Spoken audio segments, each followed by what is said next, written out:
स्वागत है आपका मेरे इस वीडियो में। इस वीडियो से हम जानेंगे कोरोना वायरस वेरिएंट होता क्या है और कोरोना वायरस वेरिएंट कितने तरह के होते हैं और जानेंगे ये कोरोना वायरस में ये म्यूटेशन क्या होता है। तो चलिए देखते हैं कोरोना वायरस वेरिएंट क्या है। ये वायरस अक्सर बदलता रहता है और इस बदले हुए वायरस को ही हम वेरिएंट कहते हैं। ये वेरिएंट वायरस मेन वायरस की तरह अफेक्ट नहीं कर पाती, लेकिन उस वायरस से अधिक या कम अफेक्ट कर सकती है। कोरोना वायरस एक बड़ा फैमिली वायरस है जो इस दुनिया में अपने बदले हुए वेरिएंट के साथ स्प्रेड हो रही है और ये वायरस माइल्ड कफ से सीवियर इलनेस तक की अफेक्ट करती है और पेशेंट की इम्यूनिटी कमजोर रहने पर पेशेंट की डेथ भी कर सकती है। एक्चुअली कोरोना वायरस सबसे पहले जानवरों में पाया गया था, लेकिन 2019 से ये वायरस ह्यूमन में भी पाया जाने लगा। चलिए अब कुछ वेरिएंट के बारे में जानते हैं जो सेकेंड पेंडेमिक के साथ साथ आउटब्रेक भी ला चुकी है। डेल्टा वेरिएंट, ये वायरस अक्टूबर 2020 में इंडिया में पाया गया था और अप्रैल 2021 तक ये भारत में पेंडेमिक का सिचुएशन लाई थी। ये डेल्टा वायरस इतना संक्रामक था कि 178 कंट्री में फैल चुकी थी। कोविशील्ड के 2 डोज 60% इफेक्टिव होती थी और फाइजर 88% तक इफेक्टिव करती थी। अनवैक्सीनेटेड लोगों पर ये मेन वायरस की तुलना में अधिक नुकसान पहुंचाती थी। इस वायरस का लक्षण सर में दर्द होना, गले में दर्द होना, बुखार, कफ और loss of taste and smell और सांस लेने में दिक्कत होना और थकान।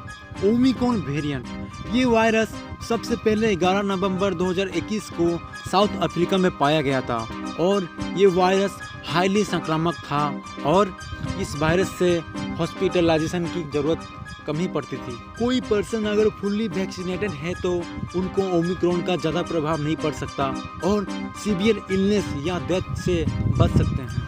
अल्फा वेरिएंट, ये वायरस सितंबर 2020 में यूनाइटेड किंगडम में पाया गया था और ये वायरस अपने स्पाइक प्रोटीन को म्यूटेट करने के वजह से ये वेरिएंट दिसंबर 2020 तक में स्प्रेड होने लगी थी और दूसरे वेरिएंट की तुलना में ये वायरस 70% संक्रामक होती थी और फुल्ली वैक्सीनेटेड लोगों के लिए ये लो इफेक्टिव थी। इस वायरस के लक्षण भूख ना लगना, ठंड लगना, सर में दर्द और मसल्स में दर्द होना।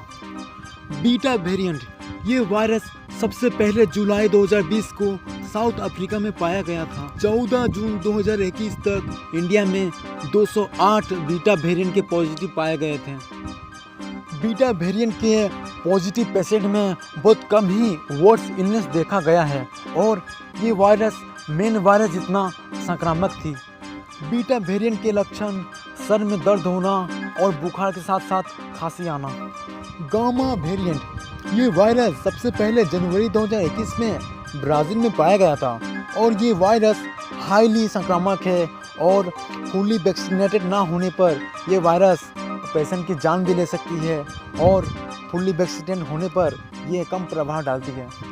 न्यू वेरिएंट, ये वायरस जनवरी 2021 को कोलंबिया में पाया गया था और कुछ दिनों बाद साउथ अफ्रीका एंड यूरोप से भी न्यू वेरिएंट की रिपोर्ट आने लगी थी और जहां न्यू वेरिएंट के वजह से आउटब्रेक भी आ गई थी। R1 वेरिएंट, ये वायरस जापान में दिसंबर 2020 में पाया गया था और ये वेरिएंट यूएस के केंटकी में आउटब्रेक भी ला गया था जिसमें 45 रेसिडेंट एंड हेल्थ केयर को भी इम्पैक्ट कर दी थी। म्यूटेशन क्या है? ये वायरस जब भी किसी बॉडी को इन्फेक्ट करती है तब वो सबसे पहले उस बॉडी के सेल को अटैच कर लेती है।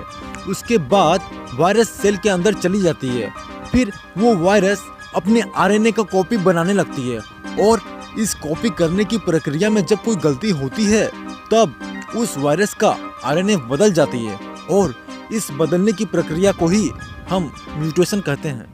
आज की वीडियो में बस इतना ही। वीडियो आपको कैसा लगा कमेंट करके जरूर बताइएगा और प्लीज़ लाइक्स एंड सब्सक्राइब जरूर कर दीजिएगा।